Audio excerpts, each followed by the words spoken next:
pessoal, tudo bom? Eu sou a Ana Karina Wagner, bem-vindos a mais um vídeo aqui do canal. E hoje nós vamos conversar sobre leituras e andamento. Eu vou compartilhar com vocês os livros que eu estou lendo neste momento e também as próximas leituras aqui. E também eu quero saber de vocês o que vocês andam lendo, tá? E também tem mais uma coisa, eu quero contar com a ajuda de vocês aqui no final do vídeo, que eu vou dar 4 opções de livros para vocês me ajudarem a escolher. Tá? Então vai ser um novo quadro aqui do canal, inspirado aí no quadro bem antigo que tem da Tati Feltrin, né, que vocês escolhem, e também um que a Juliana Garrido, que eu gosto bastante do conteúdo dela, ela vem fazendo isso também no canal dela, contando com a ajuda dos inscritos para escolher as próximas leituras. E aí eu falei assim, acho que é uma boa trazer essa opção aqui para vocês também, pra gente ter essa troca. Eu acho que fica bem interessante, além de vocês deixarem aqui nos comentários, deixa uma votação na aba de comunidade aqui do canal, justamente para vocês participarem também das minhas próximas leituras de alguma forma, não só por meio de dicas, né, nos comentários, que eu gosto muito de pegar essas dicas com vocês, várias leituras que eu ando fazendo incríveis, vocês me comentam, indicam, e eu acabo ficando assim super interessada em ler. E eu falei, pois bem, vou fazer isso de uma forma bem fixa aqui no canal, então a intenção é que isso aqui vire um quadro, tá? E que vocês participem aí toda vez que eu trouxer isso aqui de atualizações das leituras, próximas leituras, trazer sempre uns 3 a 4 livros para vocês escolherem um, tá bom? Mas lá no final do vídeo a gente conversa mais. Agora nós vamos conversar sobre as leituras que eu estou fazendo neste momento. Quando assim, eu já tô para começar esse vídeo já tem um tempo, né? Eu sempre penso nessa ideia e tal.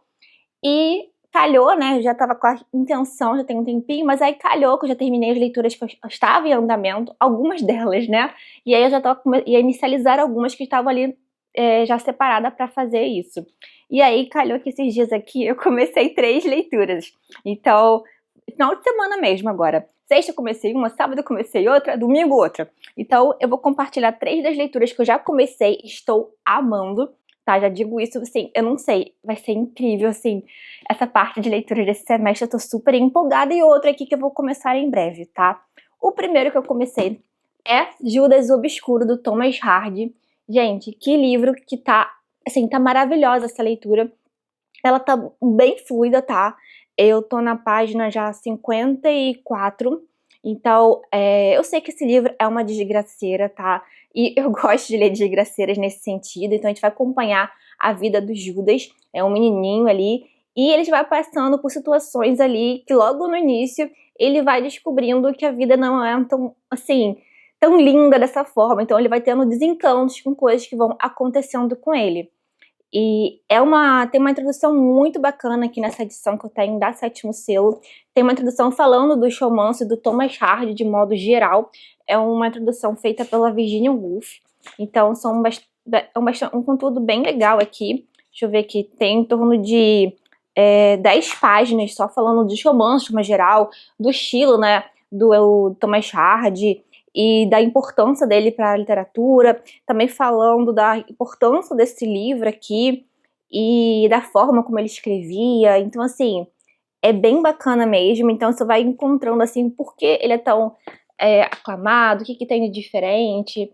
Então, é uma leitura que realmente eu tô me encantando. Olha aqui, ó. Judas Obscuro é o mais doloroso de todos os livros de Hardy, e o único que podemos justamente acusar de pessimismo. Em Judas Obscuro, permite-se que a argumentação sobrepuja a impressão, e a consequência é que a miséria, embora esmagadora, não é trágica. À medida que uma calamidade se segue a outra, sentimos que a acusação à sociedade não está sendo feita de forma justa, ou a partir de um profundo entendimento dos fatos. E aqui ela vai falando de outras obras, até que chega então ao Judas Obscuro. E aí, sim, começamos, então, uma das maiores obras que a humanidade possui, e um dos livros que mais fielmente pode refletir o drama ou a tragédia que a nossa civilização vive. E aí tem mais um comentário aqui, mais uma nota aqui introdutória, e aí, enfim, começamos, né, o prefácio da primeira edição e tal, e aí começamos o livro. Eu tenho o costume, que vocês vão ver isso em vários outros livros, de quando o livro é maiorzinho assim, esse aqui não chega a ser um calhamaço, né? Ele tem em torno de 400 e poucas páginas, mas de qualquer forma, como o livro é dividido em várias partes, isso eu posso até falar depois de um vídeo mais específico sobre isso, eu faço divisões assim, por parte. Então é uma forma de eu até me encontrar na leitura, depois fazer resumo de cada parte do livro, e também de uma forma de ver que eu tô avançando na leitura. Então aqui, ó, na segunda parte, eu coloco essas flags maiores aqui nos livros e tal. Então, o livro que tem dividido em quantas partes aqui, se eu não lembro aqui direito. Ele é dividido, tem pós-fácil aqui nessa edição também, tava vendo aqui agora. E ele tem 6 partes. Eu vou ler aqui para vocês terem uma noção do que eu estou passando e também incentivarem vocês a lerem esta obra, tá? Jovem de origem camponesa, Judas tem uma única ambição: educar-se. Por toda a infância, sonha com um dia em que abandonaria sua aldeia no Essex rumo à Universidade de Christminster. Para tanto, empenha-se nos estudos de letras clássicas e mesmo quando deve abafar seus altos desígnios sobre o peso das necessidades materiais, domina brilhantemente o ofício de pedreiro. Seu destino, no entanto, será afetado por seus relacionamentos. Primeiro com a frívola Arabella e mais tarde com Sue, sua prima alegre e inteligente. Apesar de seu esforço, a sombra de um mau presságio se estende ameaçadoramente sobre seu futuro. Um destino trágico, inevitável e cruel não demora muito para se revelar. Pois bem, esta leitura aqui que está, assim, altas expectativas, tá? E eu comecei, então, uma leitura que eu estou, assim, querendo há muito tempo. E eu já botei em metas aqui do canal, que é O Nome da Rosa, do Umberto Eco. Finalmente, já estou lendo esse livro. E também, olha aqui, eu fiz divisões aqui de capítulos e tal. É o livro aqui do mês do Clube da Tati Feltrin, tá? Eu tenho conseguido seguir uma outra leitura eu faço junto, assim, no mês. E a intenção era conseguir fazer todas, mas eu tenho organizado com outras coisas que eu quero ler também e tal. E esse aqui é um livro que eu queria muito ler há muito tempo. Eu falei assim, agora é o momento certo, aquele estímulo que eu precisava extra, né? E aí tô super animada com essa leitura. Eu tô bem no início, tá? Eu li os dois prólogos que tem. Um que é do Umberto Eco, do narrador em si, e depois o outro que é dentro da história mesmo, né? Então eu vou falar um pouco com vocês.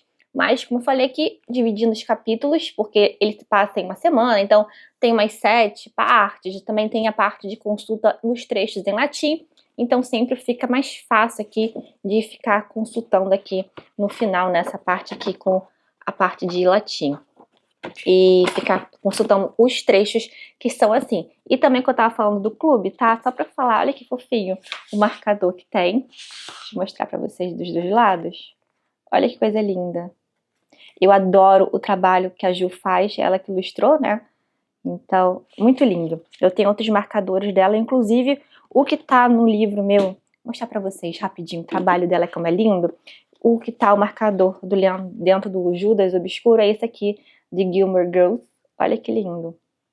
A Lorelai com a Rory. Aí que eu deixo alguns marcadores também, às vezes. E aí fica com lindíssimo. E aí eu gosto de deixar combinando. Um pequeno aí comentário. Mas voltando aqui, então, ao assunto de O Nome da Rosa. Então, sempre quis ler Umberto Eco. É um daqueles escritores que eu sei que quando eu começar a leitura, eu vou amar e vou querer ler vários outros livros dele. Pois bem, tô logo no iniciozinho aqui e tô levemente obcecada, digamos assim. Vou compartilhar com vocês os trechos aqui. Então, nós temos aqui notas de revisão e tal, cronologia. Aí tem nota de nova edição. E olha aqui, a página que eu começo aqui. Então tá aqui, ó. Naturalmente, o manuscrito. Então já começamos ali com doses de metalinguagem. E parece que é bem recorrente isso aqui no livro do Eco, tá? Então a ideia de que ele tá encontrando o manuscrito. Então o narrador, que possivelmente é Umberto Eco. Então a gente fica aquela na dúvida de como tá. O que é real, o que é fictício. Ele vai te dando pinceladas, assim, citando nomes de pessoas, coisas reais e também coisas fictícias. Então você fica assim, tudo meio assim, mas ele fica dando tantos detalhes que você fala, mas peraí, isso de repente deve ter acontecido de alguma forma. Então é muito interessante. Então ele vai falando como que o manuscrito ali do Addison de Mac chegou até ele, né, que quando começa essa história aqui.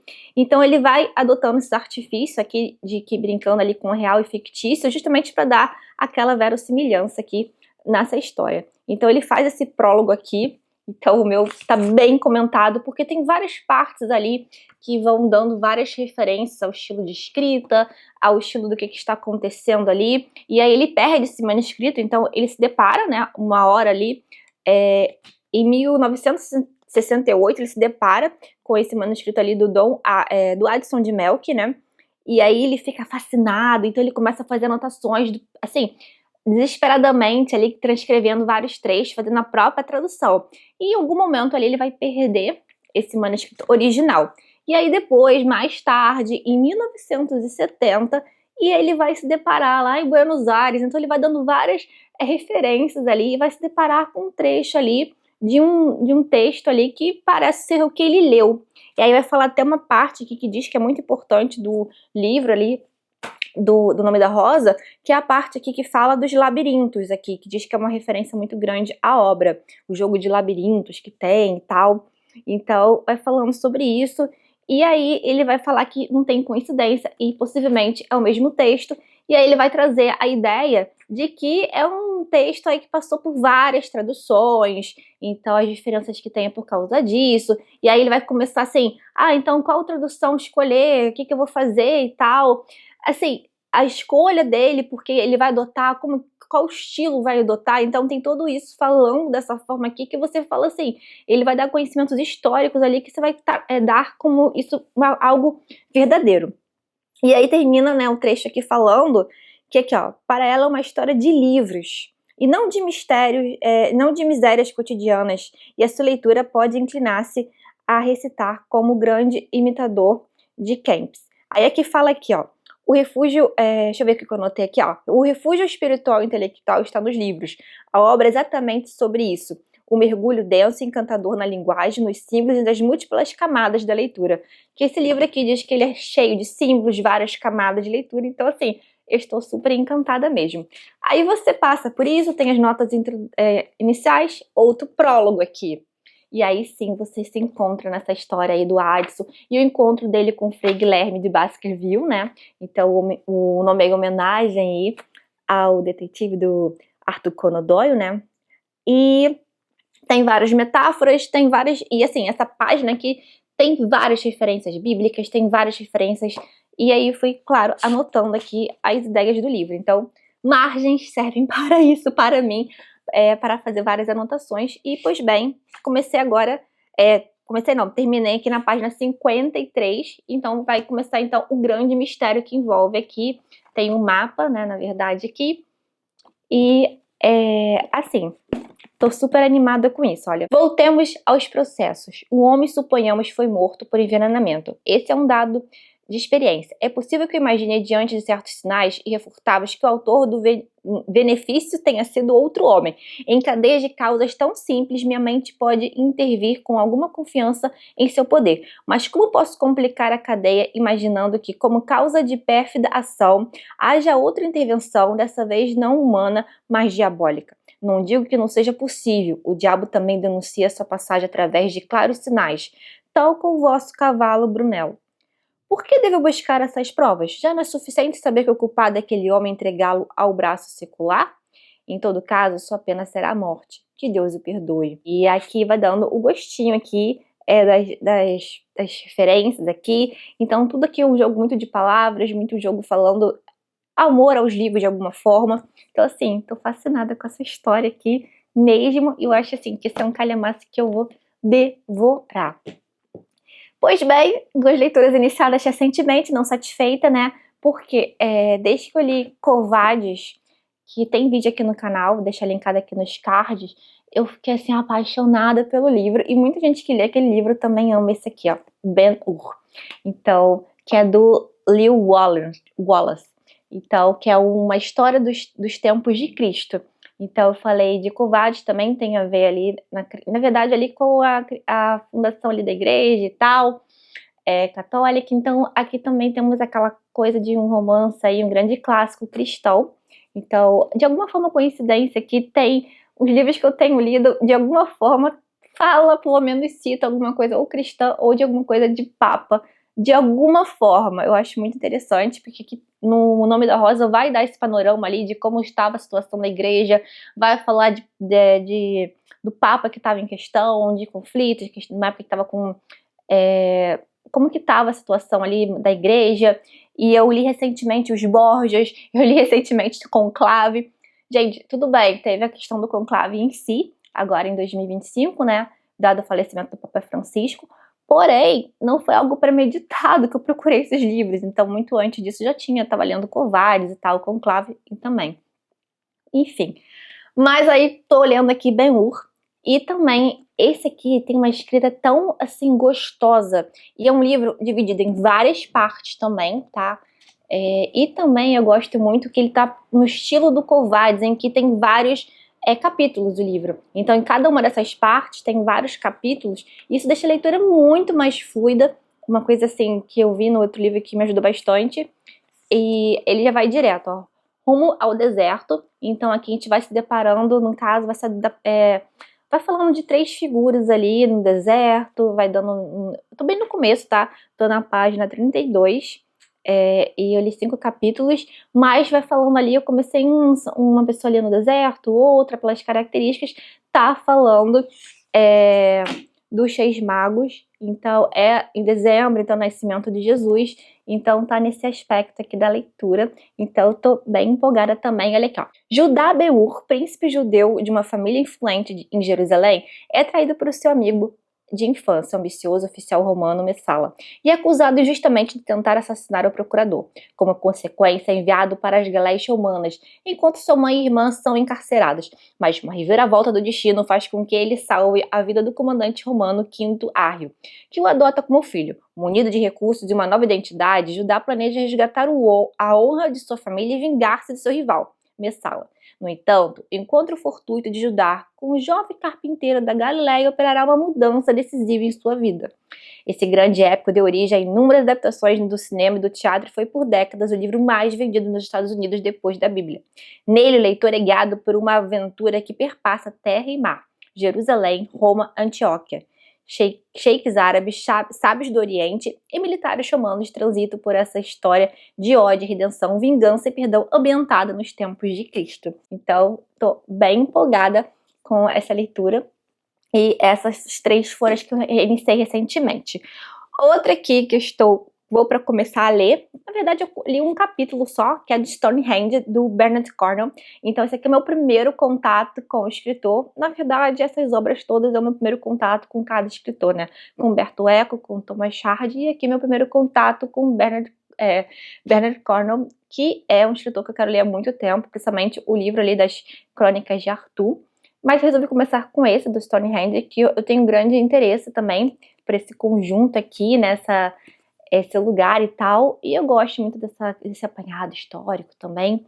E esse aqui é um livro até mais curtinho, então, né, vamos ver como que é. Não é um dos, assim, eu sei que não é um dos favoritos de quem lê Bernard Cornwell, mas achei interessante a proposta da leitura aqui. E outra coisa, esse livro aqui tá, como eu aproveitei a oferta que teve agora na Book Friday, em que eu consegui assinar o Kindle Limit com a promoção de 3 meses por R$ 99, eu compartilhei inclusive isso com vocês, tá? De repente testa aí se vocês conseguem alguma oferta e tal. Esse livro tá disponível no Kindle Limit. E como vocês sabem, eu gosto muito de estar com leituras em livros físicos e também em livros em e-book, né? Tem sempre uma leitura no Kindle, porque eu gosto de ler antes de dormir e tal. E como esse livro tá, vai ser ótimo. Então isso aqui vai ser uma leitura que eu vou estar fazendo, principalmente pelo meio do Kindle, já que eu consegui. E aí eu vou ficar depois passando para cá as minhas anotações e tal. E tô bem empolgada aqui, ó. Como explicar Stonehenge, o enigma tão complexo quanto as pirâmides do Egito? Qual era a finalidade desse círculo de pedras? Todos os anos, milhares de turistas seguem até a planície de Salisbury para tentar entender o grande mistério. Teria o monumento sido erguido pelos gregos? Ou se trata de um templo construído pelos druidas celtas? Bernard Cornwell recria a época da construção do monumento em uma emocionante disputa entre 3 irmãos pelo poder de sua tribo. Então, parece bem interessante, eu tô bem empolgada com essa leitura, e é um tipo de leitura que realmente eu gosto de ter para fazer no Kindle, porque, assim, o problema é não querer largar e demorar um pouco para pegar o sono, mas é o tipo de leitura que eu gosto de ler pra antes de dormir, que é bem tranquila para ler e tal, e dá para continuar depois, no outro dia, perfeitamente lembrando do que estou lendo. Diferentemente de alguns livros aqui, por exemplo, O Nome da Rosa é um livro que eu estou fazendo mais anotações, do Judas Obscuro também tem vários elementos ali que eu estou fazendo anotações, então esse aqui é um livro já com menos nesse sentido. Essas são as leituras que, por enquanto, aqui estão em andamento. Então, é o máximo, normalmente, que eu fico de leituras em andamento. Nem sempre assim, às vezes eu tô com 2 e tal. Pois bem, né, não satisfeita com isso, eu resolvi escolher aqui trazer 4 livros, 4 opções aqui de livros que eu tenho interesse em ler, outros ali que eu escolhi de alguma forma na estante, para vocês me ajudarem, vocês decidirem comigo. Então eu vou deixar o link aqui no box de informação, tá? Para vocês acessarem aqui da aba de comunidade, ou vocês vão direto na aba de comunidade aqui do canal para votar. Então eu vou dar essas 4 opções com vocês, vou conversar agora sobre elas. E lembrando que é uma inspiração, né, justamente no quadro que a Tati Feltrin tem há bastante tempo. Agora esse quadro dela, do Você Escolhe, ela passou, acho que, uma categoria do Apoia-se dela. E aí a Juliana Garrido também tem feito isso. E como eu disse pra vocês, achei bem interessante trazer essa proposta aqui também para o canal. Vou deixar os links delas que eu tô citando, tá? O perfil do canal delas aqui embaixo para vocês darem uma conferida. Ah, também lembrando que todos esses livros que eu tô citando tem todos os links aqui, e vocês sabem que comprando com o meu link vocês me ajudam bastante, tá? Sem nenhum acréscimo para vocês. A primeira opção é essa aqui, Enquanto Agonizo, do William Faulkner. Então, é um escritor que eu sempre tive muito interesse em ler. Inclusive, eu tenho um livro dele, Luz em Agosto. E também um livro que eu quero muito ler, eu sei que não é recomendável para começar ele, é o Sonho a Fúria. Tenho, assim, loucura para ler esse livro. Mas tem esse aqui que também me despertou bastante interesse. Olha aqui, ó. Não quero influenciar vocês, tá? Porque todos aqui têm interesse em ler, tá? Enquanto Agonizo foi eleito dos 100 melhores romances em inglês do século XX, tanto pelo júri especializado da editora, Modern Library, como pelos leitores. Publicado em 1930, é um grandioso exemplar da linguagem e do estilo praticados por Faulkner. Neste romance, o autor distancia-se da aristocracia sulista americana para falar de gente comum e humilde, como a família Bunbury, que se reúne para cumprir o último desejo da matriarca, ser enterrada em Jefferson, ao lado de seus parentes. O marido e os 5 filhos partem com caixão, determinados a cumprir seu objetivo, sem saber como essa viagem mudaria suas vidas. Faulkner tece um caleidoscópio de emoções que afloram a partir da voz de cada um dos personagens, revelando a história aos poucos, com flashbacks que vão se entrelaçando, formando um espelho da condição humana. Então achei bem interessante aqui, e fica aí a primeira opção para vocês, tá? A segunda opção, então, é Stoner, do John Williams. Também é um livro que eu quero ler há bastante tempo. São pessoas que eu acompanho, super recomendo esse livro. E aqui nós temos, olha, William Stoner nasceu no final do século XIX em uma família de pequenos fazendeiros no interior do estado de Missouri, pauperizados pelas agruras de uma terra pouco produtiva. Seus pais o enviam para a Universidade Estadual para estudar agronomia. O encanto com a literatura, a vida agradável em campus universitário, o apego por valores culturais que desconhecia até então, despertam no jovem o amor pela vida acadêmica. Ao escolher se tornar professor de literatura inglesa, Stoner embarca em uma carreira promissora. As agruras de sua vida, no entanto, nunca deixam de acompanhá-lo, e a mudança do tempo é sentida com uma tensão constante neste personagem demasiadamente humano. A prosa árida, linear e aparentemente crua conduz um romance em que os contornos psicológicos não deixam de indicar as dificuldades sociais, os detalhes culturais e os embates próprios de um mundo trágico em sua cotidianidade. Stoner casa-se, torna-se pai, apaixona-se por seus estudos, debate-se com colegas de departamento e vive o amor tórrido, mas as profundezas de sua alma mantêm a secura do seu local de origem. Com uma escrita direta, John Williams compôs um romance em que o estoicismo e o amor ao mundo literário lutam constantemente. O trágico está ali, mas precisa ser descoberto. Então, olha, eu vou deixar vocês numa situação bem difícil, tá? 2 livros aqui que têm essa profundidade, e também agora eu vou trazer 2 leituras aqui mais leves aqui, e também voltadas àquela ideia de pessoas que querem começar a ler clássicos e tal. Um escritor que já tem um tempão que eu não leio, que é Viagem ao Centro da Terra. Vou até pegar aqui para ler a sinopse, né, porque essa edição da Antofágica não tem sinopse aqui atrás. Então eu vou ler aqui com vocês, tá? Em 1863, o renomado professor Otto, geólogo e mineralogista, descobre uma mensagem cifrada descrevendo uma viagem ao centro da Terra. É quanto basta para o impetuoso cientista se lançar na mesma aventura, levando consigo o sobrinho Axel, colega de profissão mais defensor de diferentes teorias científicas, e o impassível Hans, guia que se mostrará indispensável para a empreitada e seu espantoso desfecho. Rios de lava, mares subterrâneos, os primórdios da vida no planeta, fauna e flora históricos, múmias de homens primitivos. Fruto da imaginação e do conhecimento de um dos pais da ficção científica, Viagem ao Centro da Terra é uma das obras mais originais e ousadas de seu tempo. Então, essa aqui é uma grande obra aí do Jules Verne. Eu já li dele, Volta ao Mundo em 80 Dias. Eu gosto bastante, inclusive já reli esse livro e continuei gostando bastante. E essa aqui é uma edição da editora Antofágica, tá super linda, com várias ilustrações internas aqui. Eu trouxe essa edição, mas eu tenho também uma que veio do box da Zahar, que eu tenho as outras obras, as 4 obras, né, do Jules Verne. Então, aqui alguns detalhes aqui. Então, eu trouxe essa aqui para ilustrar, mas fica aí também a opção desse livro aqui mais para aventura, para uma ficção científica e tal. Algo que faz tempo que eu não leio e também não vem aqui muito no canal. E outro livro também com essa pegada de clássicos para quem quer começar a ler, e também uma pegada de aventura, uma coisa talvez mais infanto-juvenil, ou não tanto assim, que é aqui As Aventuras de Tom Sawyer, do Mark Twain, nessa edição lindíssima da Zahar. Aqui nós temos um dos romances mais amados da literatura universal. Narra as incríveis peripécias do protagonista e seu bando de ladrões. Personagem cativante e irresistível. Tom é um moleque brincalhão de raciocínio rápido que está sempre no centro das ações. Durante um verão de muito calor, ele e seu grande parceiro, Huckleberry Finn, testemunham um assassinato. E enquanto os amigos tentam escapar do nefasto vilão Índio Joe, Tom cria um grupo de piratas, descobre o amor, se perde em uma caverna sinistra, vai ao seu próprio funeral e numa casa mal assombrada encontra um tesouro. Sobre a aparente leveza das divertidas aventuras da trama de meninos, Mark Twain explora temas profundos do mundo adulto e da vida no Mississippi nas décadas de 1830 e 1840, como racismo, escravidão, violência, pobreza e vingança, criando um marco do romance moderno norte-americano. Então, aqui nós temos essa edição aqui, olha, da Zahar, também cheia de comentários, essa aqui é a edição comentada e ilustrada, né? Quando tem ilustrações originais, eles trazem as ilustrações.